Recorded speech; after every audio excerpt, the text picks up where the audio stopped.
flexible, and all the outplay potential in the world. They don't want that in the hands of CW at all. And that is so curious, right? Because as we all know from the recent patch, the 1-1 has actually been nerfed, but it seems like even since yesterday, 1-1 is always either first picked or even first banned here in the first phase. I wonder why this is. I honestly, as a 1-1 player myself, the nerf didn't really have a massive impact. The thing is, it's all about the weakness points, right? You can actually take the weakness points back if you have a Purify. The thing is though, in the gold lane, none of the marksmen will actually use the Purify. Purify is a very, I don't know, we just don't see it anymore. I don't think it's as powerful as a Sprint, as a Flicker, maybe even perhaps as a Vengeance on Clint. A lot of other battle spells are more efficient, better cooldown timers, and do more, right? So with no Purifies on the board, 1-1 didn't get nerfed. She basically is exact same as the last patch. I mean, way back in the previous seasons, there was the idea that the marksmen are super hyper carry, they have to be very, very safe, and that's why the Purify seems to be kind of meta on the marksman. But in the current season, if you go for a Purify, that's way too defensive, and all the other marksmen have a chance to use the Sprint, to use the Flicker, and try and get an edge on you. So it's always better to have a more proactive, a more aggressive approach with your battle spells. And speaking of that, we do see the Akai locked in by the side of ONIC Esports, providing a lot of crowd control and providing, I don't know, a bit of threat, a bit of dispersion threat for the side of Rebellion Zion if they want to go for that neat organized dive. I agree with you here, but with the Akai pick coming through for the side of ONIC Esports without Keyboy, where exactly is this Akai going to go? Because we saw in the keys to victory for the side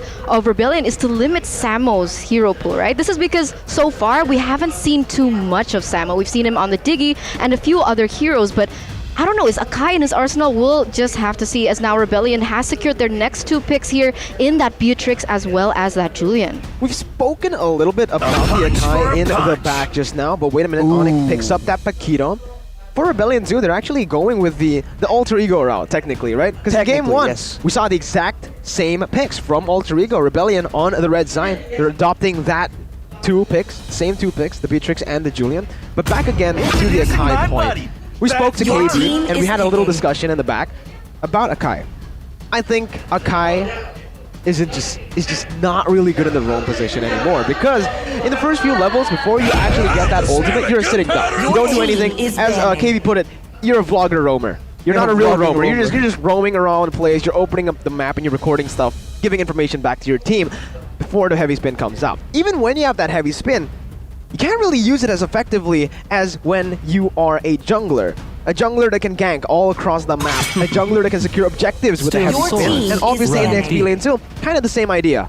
And a jungler that can fight in the jungle as well, where all the walls are available for that heavy spin to be used with. So now we look at the Franco pick from Rebellion. So they're going for a pick-off strategy, and in contrast to the first match, right, when we saw GeekFam going for a pick-off strat, they have a lot of crowd control, a lot of AoE to zone the members from ONIC Esports from following up. Although, for ONIC Esports, they can disperse yet again this teamfight composition with the Akai, and they can send in the Claw to just wreak havoc in the backline. They need solutions for that, as ONIC will now ban the Phoveus as well. Okay, so the Phoveus ban has been placed here for the side of ONIC. What is this hinting at? The Phoveus ban? I think it will hint at Lancelot? Ooh. Yeah. I mean, it's a dash-heavy hero for sure. What are they going for, right? Ling has been banned, so we're not going to see that. Fanny too. Lancelot is the only hero that is left up for grabs, but I feel like Rebellion might just go for the ban here. Noticing how ONIC have actually placed kind of already like an insurance pick, right? With the Akai, it actually just blocks out the bans coming from Rebellion, because Rebellion, they're trying to focus Kairi's hero pool down in the second phase with the Ling. But because the Akai has been picked up, ONIC can actually just flex that. You ban all Kairi's heroes, we still have the Akai that we secured earlier on. But let's take a look at the comment here by Fearless. He actually really wants to face Sans, because last season he made it really difficult for Fearless to farm, but he's not going to get his wish, because Kairi wants to play. And I don't know who's the 2 of lesser evils. I mean, Kairi is insane. This is something that I was thinking. Could ONIC Esports actually pick up the Karina? There is the Lancelot, but I also was thinking about the Karina. But now the Karina has actually been banned by ONIC themselves, as Rebellion is going to choose their first pick here in the second phase in that Tamus. So a really, really reliable EXP laner in his own right, and ONIC Esports. What can they choose against this? If the Paquito from ONIC Esports goes towards the EXP lane, that will be a bit of a skill matchup, and Thamas for sure has the easier time, right? Hey. And if they go for that, there's gonna be a very solid front line for Rebellion, but we just got a glimpse. Did you see a glimpse? Who was that? The trio, the BTK trio. Where were they sitting? The Samsung Zone up in the front. And you guys, ladies and gentlemen, if you guys want to watch on in the Samsung Zone, right in front of the stage, guys, With BTK. with BTK, all you need to do is get your tickets and obviously have a Samsung phone. That's all you need to be sitting with the VIPs. But speaking of VIPs, Kairi here wrapping up their picks. They actually go for a Ruby. He said that he's always been interested in playing in Indonesia because Mobile Legends here in Indonesia is bigger than in the Philippines. Ooh, big statement there. But now ONIC has run out of their composition, man. They have the Eve, they have the Ruby. So far, it's pretty solid, right? A lot of crowd control, a lot of AoE as well. They can definitely have an edge in the team fights, but Val will be on the Franco, so they have to be prepared to try and let someone get hooked, essentially. And I don't know, the last pick from Rebellion might make that a bit difficult for ONIC Esports to try and do. Is the last pick going to be that jungle, or is Julian going to be the jungler? The answer is a Benedetta pick here, and what does this tell us? Oh, it's Benedetta jungler. Furious is on it. All right, so I was just saying, I was gonna say that maybe it's gonna be Tamaz in the jungle. Julian, Benedetta. This is a hero that we've actually spoken about. Benedetta just got a buff recently in the patch, so technically she is stronger than she was before in the last patch. But the thing is, with the Demon Slayer emblem, we are probably going to see the same kind of Benedetta, the tank Benedetta that Albert used in the MSC event. Okay, so with that said, both compositions have been locked in stone here for game number 1 between ONIC as well as Rebellion. This is the talents prediction without knowing the drafts, right? All three of us have opted for ONIC this time around. And why is this, Arashi? Well, ONIC has a lot more success so far, and they have the effect of actually having Kairi, right? So there's a lot of hype surrounding this transfer, per se, and we're really looking forward to seeing how he performs, because the rumors have been insane. And look at the audience prediction by TikTok, man. Yeah, well, the audience agrees with us. 92%. That is the most one-sided audience prediction we've seen in Season 10 so far. It has mostly been quite equal, with GeekFam even fighting back against Alter Ego in the audience prediction. But Eterna, we're about to step into the game. Yeah, I mean, even according to history, out of the 4 times that RBL has met with ONIC Esports, they have not won a single game against ONIC. So we'll see, right? The data is against them right now. A lot of predictions are against Rebellion right now. Let's see if they can pull out the impossible going against ONIC Esports with the new roster. Yep, they are up against overwhelming odds, to say the least. So we'll have to see, man. What are they gonna try and do? Will Val find success? Has ONIC figured out the strategies? We'll have to see. And soon we will take a look at just how these two beasts will clash up against each other, man. A recap on the lineups, the compositions for both of the teams. One pick style composition versus a team fight comp that ONIC has. Ladies and gentlemen, this is it. The debut of Kairi in Indonesia. We're jumping straight into the land of dawn for the match as Samo is pushing on so much damage already onto Val. But Val, pure class. Oof, just staying composed there, not using the flicker. I'm a little disappointed. Why? Just a little. Because there's so much reputation surrounding Kairi on those assassins that I really wish that he would have pulled that out. But maybe it's going to be a pocket strat, as even Kairi on this Akai is going to deal so much damage onto Suelo, hindering his movement once again. Let's see, Battle of the Little Wanderer. It's actually going to be Kairi who doesn't get it. Fearless wins out the Retribution battle early on, and Rebellion Zion lead. I thought that ONIC Esports would go a lot more aggressive there. Oh, but Val gets a hook onto Samo HT, and he will be able to escape. But honestly, they actually got the earlier, they won the earlier trade using the G poke, to try and track down Val. And actually, Samo was able to cancel out the regen from Val. So he came into that fight with low HP, and so ONIC had more manpower. I thought they would definitely go for something a bit more aggressive, but I guess they're playing it a bit more cautious, knowing that Rebellion Zion, they are a very aggressive team. right? The Onyx off for the calm, calculated way. Now that's the thing, Rebellion Zion right now is playing towards their comfort. They're leading in this early game. They're trying to build more map pressure as well as awareness to be able to get these neutral objectives. But once again, it is going to be a little tight here in that mid side. Yeah, Fearless jumping in with the eye for an eye onto Samo. Kairi not offering that heavy spin just yet. Gonna get dished out there. It might be first blood, but heavy spin brings Fearless back. 5-3, getting that first blood in his debut. Presented to you by the Samsung Galaxy A series. Ooh, Kairi as well as Samo barely escapes there, but off camera it is going to be CW taken out in a 1v1 situation against Highs, our rookie that we know came from Pond. So this is already very interesting as once again here, Boots caught in 1v3. We got a game on our hands, man. This is already shaping up to be a classic as Rebellion Zion has the pressure for the turtle. Notice how, again, Arashi, the setup from Rebellion, this is what we mentioned so many times about this team. They're so good at setting up in the early game and looking for these crazy skirmishes, but Boots, he doesn't want to give it over to Rebellion. He goes in 1v3, picks up the kill on the backside as Kairi goes in for retribution and he gets it. Fearless now, trying to dish out the damage. I'm offended onto two members and a combo wombo with the real world manipulation is there. Kairi 1 HP!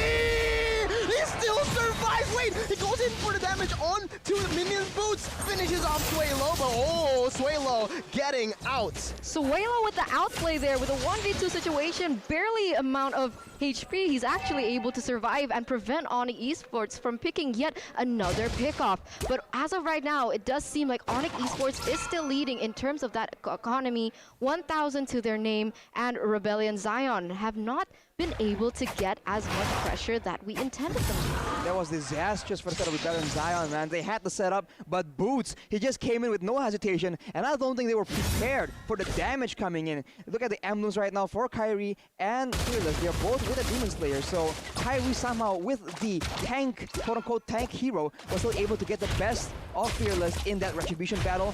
And on the esports, man, they are so decisive, and I think that's what we need to do against a team that knows what they want to do in the early game, like Rebellion Zion. I think when we came into this new patch, we were expecting a lot more of the assassin emblems on those jungles, but both teams have actually opted for that Demon Slayer. Why is this? Is it still good? Well, it has been good before. Yeah, man, what? In mid lane, I guess Kairi just got another pick there with the help of Drian, is able to just delete him. But back to the topic, Arashi, Demon Slayer. We've seen more Demon Slayer than Killing Spree than High and Dries this entire season so far. Yeah, it's always been about the objective, right? The jungler really seems to be shifting towards a more objective like role, and with the flexibility coming in with the different kind of heroes, right? Beefier, tankier heroes coming into the meta, you don't really need as much damage to actually be useful, right? You can gank and use your utility to get your team ahead without being responsible for dealing the damage and securing the kills. Fearless though, a little bit of trade, jumping in with eye for an eye, not able to get out just yet, but there you go. Final eye for an eye, timed perfectly by Samo to bring him back. I'm offended there. Val bringing Kairi back to the under the turret, but he's gonna get cancelled out. No bloody hunt full duration. Both teams disengage, and both teams will just go for the turtle and the trade. Yeah, it does seem like Onyx Esports is going to set up faster. Val here misses his iron hook. He was anticipating someone to be circling around in that area, but understanding that they cannot contest this turtle, it does seem like Rebellion Zion is going to be rotating towards that top side. Oh, enhanced game, but CW is able to outplay in true CW fashion, surviving a 1v3. He just dodges out of everything and sidesteps just perfectly, man. Cool, calm, nerves of steel as Boots is just showing up in the bottom side, and Diamond will be taken very low. He almost gets taken out. One more bolt would have gotten him, but that won't be a kill for Drian. That will be a tower for Onyx Esports though. Successfully zoned out there in the bottom side. Another objective to the pockets of the side of Onyx Esports. And once again, this is going to be very difficult for Rebellion Zion. If they do want to do the cross-map type of situation, it's very difficult to put CW in his place because he is such a reliable gold laner. I mean, time and time again, CW, he tries to get ganked. He's always able to do these outplays that really reflect his mechanical prowess in that particular area. As now, Kairi might be in trouble, but not just yet. Ooh, Kairi stole the purple buff. Yep. He had the purple buff. It wasn't Fearless. Both of the junglers didn't have the retribution. Kairi just got the last hit.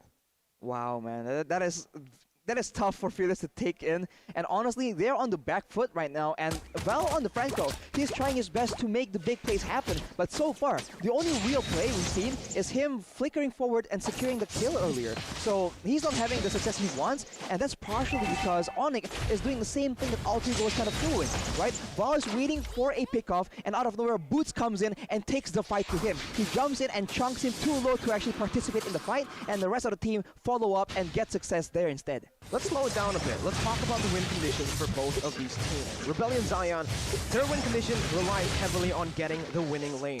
Dyron, winning the lane in the bottom side is crucial, but so far they haven't been able to do it. Here, Boots in a 2v1 is actually able to zone the members away, taking a lot of HP down, but finally Rebellion picks up a turret both bottoms and almost taking down that top side too.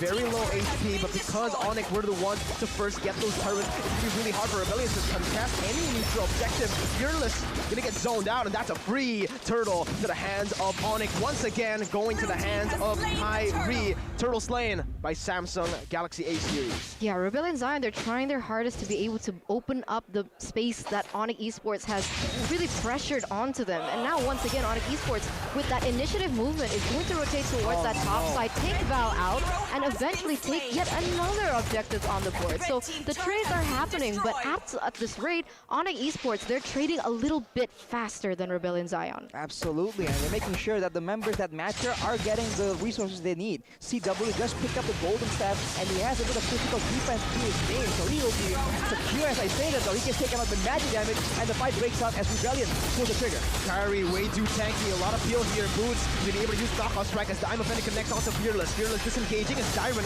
goes deep under the real world revelation, but look at that, it's gonna be the final blow, taking Samo down. Boots taken low, but he's ultimately able to win out in that trade. Rebellion 2-1. CW fell in the midst of that team fight. Yeah, they're not going down without a fight. I mean, CW already 0-1 in terms of KDA as Fearless goes in once again. Uh-oh, Fearless jumping in, way low, taken low, but the turret comes and falls down. Rebellion Zion coming back in this game in the 8th minute. The Beatrix is getting that power spike very soon. I think it all started with Sway Low actually getting the jump onto CW. He gets the pickoff, I believe, before the fight even happens. And so ONIC Esports come into that fight with a man disadvantage. And it's not just any man, it is CW in the gold lane, one of the main damage dealers, one of the main sources of AoE. And so without him around, the team fight potential from ONIC Esports is severely diminished. And Rebellion Zion completely take advantage, but now they go on Sway Low. Heavy spin by kairi on point, pinning him down for CW to take the kill. Now sieging down the turret. Dyron not wanting that to happen, goes in for the 1v1, forcing the battle mirror image to come out. 3 seconds, that's the turtle cam. Lord has spawned in the land of Dawn. 9 minutes in, it's the normal Lord, but both teams are really setting up for this. Yeah, the reset as well. It does seem like both teams have a kind of advantage in that sense, but ONIC Esports has a little bit more understanding that the bottom lane is already pushing because Boots already cleared that lane out.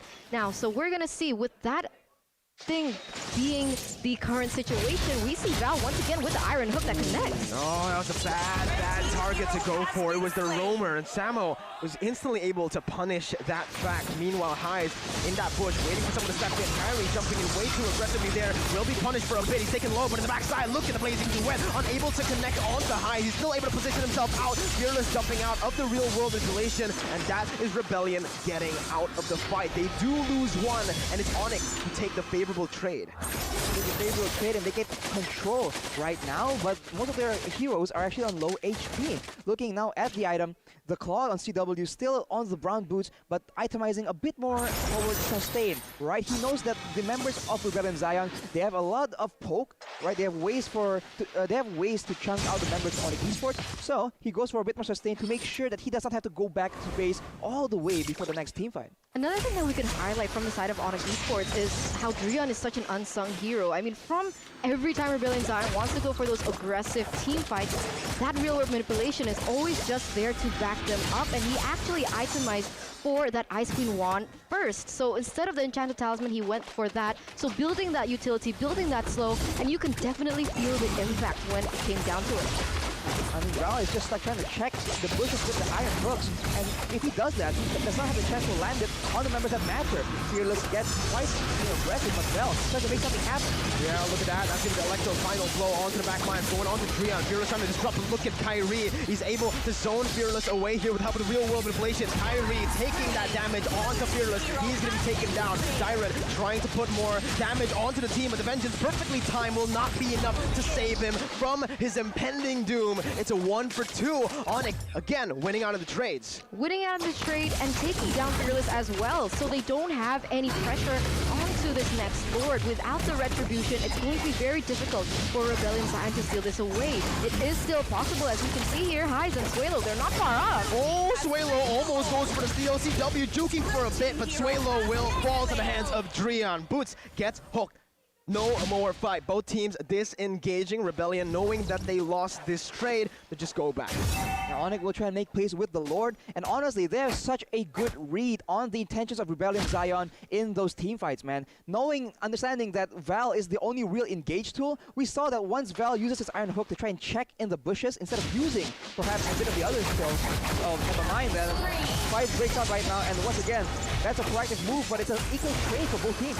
Yeah, an equal trade, and it's going to be Boots caught in a 1v2 situation and lost that, but in return, he bought a lot of time for the side of ONIC Esports to get yet another objective in that mid-side turret. But you can see that the Lord is already marching down there in the bottom side, and Highs is already sniffing out the whereabouts of Samo here. Good decision-making by both ONIC and Rebellion. Rebellion, knowing they can't defend 5v5 in the mid lane, they rotate towards that top side, baiting Boots into the bush to actually pick him off. Meanwhile, ONIC, sure, you can have Boots. We'll just trade it for the mid lane turret, get more map pressure. But now we're going to take a look at the items. Suelo, though, oh, very aggressive onto Dreon, but nope, that's a 1v3. Suelo gonna fall. That's a mega kill picked up by kairi. Unfortunately, it does not pay off for Suelo right now. ONIC just picked up on the tendency for Suelo to go for those quote-unquote assassinations. That is what his item build is made for, so he does not get the pick he desires. And it's so difficult because now without the engage, so he just go in aggressively, and that will be yet another pick for ONIC. Everything just happens so fast, and they're just so sure of the outcome. Man, that was such a good concealed play by ONIC. Now they've eliminated Rebellion Zion's main damage dealer in Highs and is going to push the siege even further. They've taken a tower in the top side. They're looking for the mids, really just asphyxiating Rebellion Zion, taking away all their buffs as well as that jungle, as Samo once again might be looking for a play onto Rebellion Zion.